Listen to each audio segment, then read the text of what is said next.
तब ही राय प्रिय नारी बुलाई, कौशल्यादि तहाँ चली आई। अर्ध भाग कौशल्य ही दीना, उभय भाग आधे कर कीना। कैकेयी कहन पसोदयो, रहो सो भय भाग पुनि भयो। कौशल्या कैकेयी हाथ धरी, दीन सुमित्र ही मन प्रसन्न करी।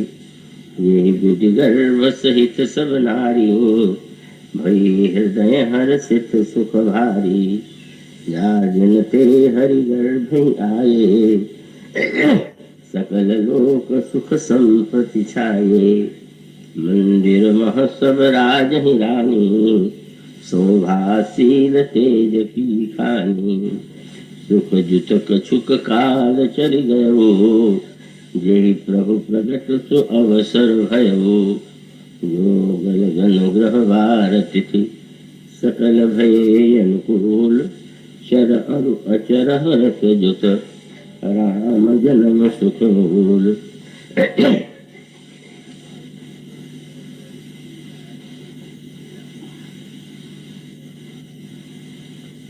भक्तिमती देवियों, भगवत प्रसार रसिक महानुभाव, आइए उनके अवतरण की, उनके जन्म के जो दिव्य रहस्यमयी गाथा है, उसके स्वरूप को हृदयंगम करने की चेष्टा करें।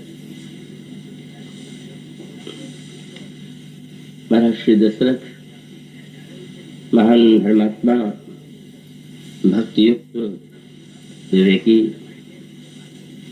जीवन में भौतिक दृष्टि से सभी समृद्धियां, सब कुछ उनके जीवन में प्राप्त था, किंतु पुत्र का अभाव उन्हें व्याकुल बनाता है। और तब वे गुरु वशिष्ठ के चरणों में जाकर प्रणाम करते हैं और अपने दुख सुख की समस्या उन्हें सुनाते हैं। गुरु वशिष्ठ ने उन्हें धैर्य बढ़ाते हुए यही कहा, आप अधीर मत होइए, धैर्य धारण कीजिए, आपको 4 पुत्रों की प्राप्ति होगी। उन पुत्रों की प्राप्ति के लिए आपको यज्ञ कराना होगा। उत्कृष्टि यज्ञ के बाद ही पुत्रों का जन्म संभव हो सकेगा, और इसके लिए श्रृंगी ऋषि के आचार्यत्व में यह यज्ञ संपन्न होना चाहिए। गुरु वशिष्ठ का यह आदेश महर्षि दशरथ ने शिरोधार्य किया। आदर पूर्वक श्रृंगी ऋषि को बुलाया गया और उसके पश्चात उस यज्ञ के दिव्य मंडप में श्रृंगी ऋषि के आचार्यत्व में अग्नि में आहुति दी गई, और आहुतियों के बाद उस यज्ञ कुंड से अग्निदेव प्रकट हुए। अग्निदेव के हाथ में चरु का पात्र था, खीर का पात्र था, और वह चरु पात्र अग्निदेव ने महर्षि दशरथ को दिया। और देने के बाद उन्होंने कहा कि राजन, इस हवि को आप ले जाकर के रानियों में बांट दीजिए, जिसके लिए जितना भाग देना उपयुक्त हो वैसा वितरण आप कीजिए। महर्षि दशरथ ने अग्निदेव के आदेश का पालन किया। तीनों रानियों को आमंत्रित किया गया और फिर महर्षि दशरथ ने चरु का वितरण किया। उस चरु के वितरण की प्रक्रिया कुछ विचित्र सी प्रतीत होती है। सहज रूप से स्वाभाविक तो यही होता कि तीनों रानियों में बराबर भाग बांट दिया जाता, पर ऐसा नहीं किया गया। जो चरु पात्र था उसमें जितनी चरु थी उसका आधा भाग कौशल्या जी को दिया गया। जो बचा हुआ आधा भाग था फिर उसे 2 भागों में बांटा गया, और 2 भागों में बांट करके एक भाग महारानी कैकेयी के हाथों में दे दिया गया। और अंत में जो अवशिष्ट भाग था, उस भाग के भी दो भाग किए गए,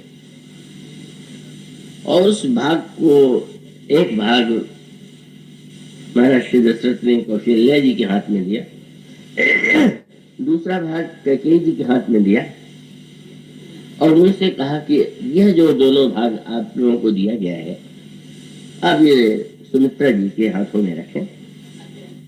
सुमित्रा जी को वो दोनों भाग प्राप्त हुए। रानियां गर्भवती हुई।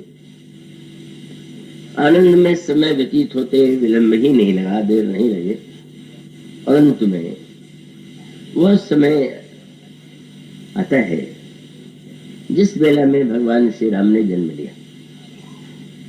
और तब गोस्वामी जी ने लिखा कि जब श्री राम भद्र का जन्म हुआ तो योग, लग्न, ग्रह, वार, तिथि ये सभी अनुकूल हो गए, और संसार में चैतन्य व्यक्ति ही नहीं, समस्त जड़ प्राणियों में भी सुख और आनंद का संचार हुआ।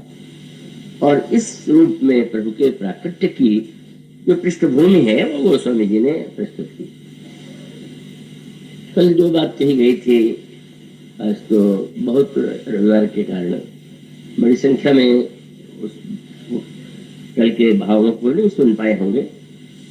उन्हें पुनः दोहराना तो संभव नहीं है, केवल इतना ही संकेत करना आवश्यक है कि गुरु वशिष्ठ त्रिकालज्ञ है, और वे यह जानते थे कि दशरथ के रूप में जो आज हमारे सामने है पूर्व जन्म में मनु थे, और मनु और जो कौशल्या के रूप में आज दिखाई देती हैं वे पूर्व जन्म में महारानी शत्रुपा थी। और दोनों की तपस्या और साधना से प्रसन्न होकर के प्रभु ने उनके पुत्र बनने का वरदान दिया, और भगवान श्री राम उस वरदान की पूर्ति के लिए जन्म लेंगे। किंतु इतना होते हुए भी गुरु वशिष्ठ ने ये जो पूर्व जन्म की गाथा थी उसे नहीं सुनाया। अतः तो उन्होंने ये कहा कि तुम्हें पुत्रों को प्राप्त करने के लिए यज्ञ करना चाहिए। प्रश्न स्वाभाविक है कि यदि प्रभु वरदान दे ही चुके हैं तो फिर आज यज्ञ की क्या आवश्यकता है? गुरु वशिष्ठ उसे रहस्य में क्यों बनाए रखते हैं? और उसके पीछे साधना का जो रहस्य है और जीवन में जिस पद्धति से व्यक्ति को क्रमशः साधना की दिशा में उन्मुख होना चाहिए, प्रवृत्त होना चाहिए, उसकी ओर एक संकेत किया गया। तुलना में एक प्रसंग की ओर आपका ध्यान में आकृष्ट करना चाहूंगा। जब हिमाचल के भवन में भगवती का जन्म हुआ उमा के रूप में, तो कुछ दिनों के बाद देवर्षि नारद हिमाचल के यहाँ आते हैं और पूजा की देवर्षि नारद की हिमाचल और मैना ने, और फिर अपनी पुत्री को सामने रख करके अनुरोध किया कि आप इस कन्या की हस्तरेखा देख करके ये बता लें कि इस कन्या में कौन से दोष हैं, कौन से गुण हैं। उस प्रसंग में यही आता है कि नारद जी ने देव मैना से यही कहा, हिमाचल को यही बताया कि तुम्हारी पुत्री जो है वो तो विश्व वंदिता होगी, संसार में लोग उसकी पूजा करेंगे, और उसकी पूजा और सेवा करने के बाद किसी के लिए कोई वस्तु पाना कठिन नहीं होगा। बड़ी प्रसन्नता हुई। हिमाचल और मैना को बड़ा संतोष हुआ, पर फिर हिमाचल ने जिज्ञासा की, महाराज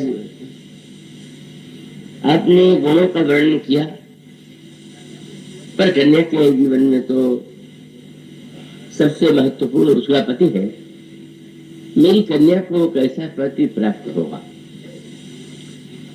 देवर्षि नारद यह जानते हैं कि भगवती उमा जो है वो भगवान विष्णु की आदि शक्ति है, और वो कह सकते थे कि तुम्हारी पुत्री तो शिव की शक्ति है, अभिन्न है, और उनका विवाह उससे होगा। लेकिन फिर वही अनोखी बात, उन्होंने बिल्कुल यह नहीं कहा कि तुम्हारी कन्या का विवाह शंकर जी से हुआ। अब तो उन्होंने जो भूमिका बांधी वो बड़ी अनोखी थी। क्या ये गुणों का वर्णन तो मैंने कर दिया, पर सुनो जो अब अवगुण दो चारी। अब इसमें दो चार जो अवगुण है उसे भी सुन लो।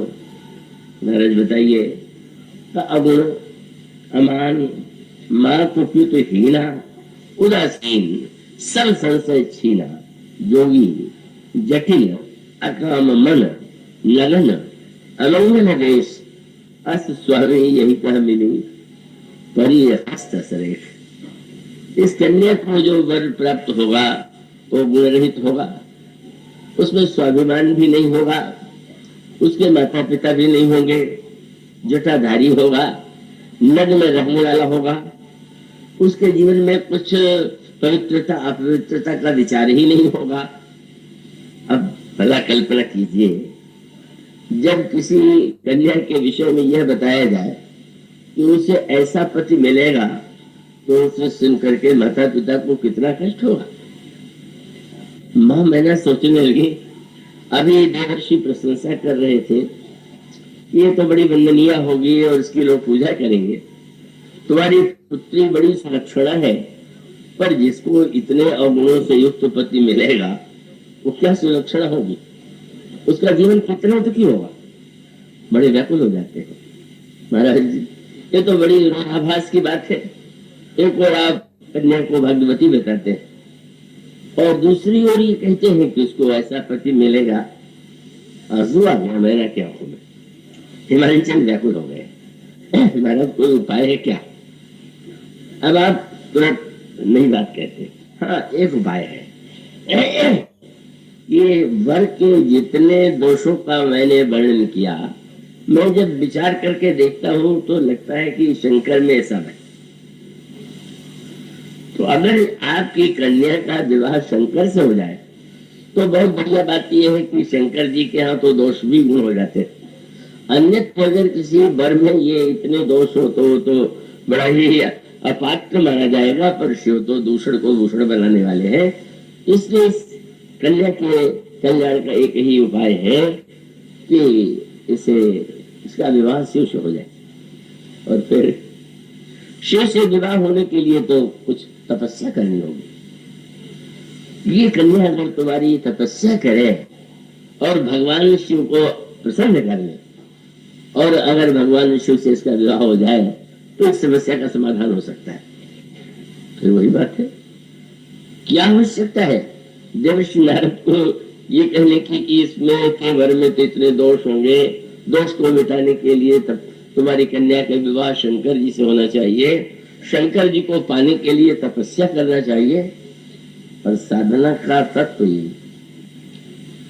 इसका अर्थ ये है कि व्यक्ति के जीवन में साधना में प्रवृत्ति कब होती है, और साधना के बिना यदि कोई वस्तु मिले तो यज्ञ के बिना भी पुत्र मिल सकते हैं। अनगिनत व्यक्तियों को जो पुत्र प्राप्त होते हैं वो यज्ञ करने से तो नहीं मिलते, और अनेक ऐसे व्यक्ति हैं कि जो तपस्या नहीं करते और तपस्या के बिना भी उनको बहुत बड़ी से बड़ी वस्तु मिल जाती। किंतु अंतर बड़े महत्व का है।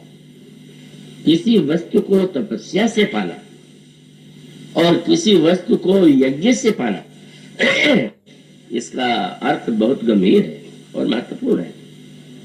इसका अभिप्राय यह है कि अगर हिमांचल और मैना को पहले ही बता दिया जाए तो एक निश्चिंतता आ जाएगी। क्या चिंता करने की आवश्यकता है, मेरी कन्या का विवाह तो शिव से हो ही जाएगा।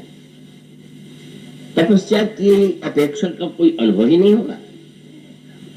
पर उन्होंने जानबूझ करके उसको ऐसे रूप में प्रस्तुत किया कि जिससे तपस्या के प्रति आकर्षण उत्पन्न हो।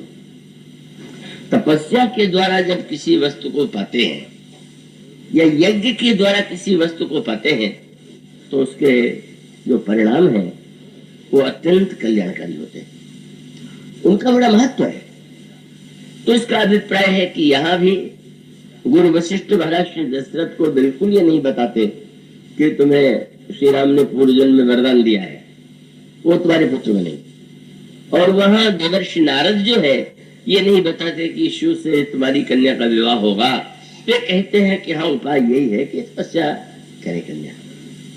और उसका तात्पर्य यह है कि जब कोई व्यक्ति तपस्या और यज्ञ के रहस्य को जीवन में हृदयंगम कर ले, उस प्रसंग के विस्तार की इस समय अपेक्षा नहीं है, ये तो तुलनात्मक रूप में यह बात कही गई। पर यहाँ पर मूल तात्पर्य यह है कि किसी वस्तु को हम प्राप्त करने के लिए अनेक मार्गों का आश्रय ले सकते हैं और लोग लेते हैं,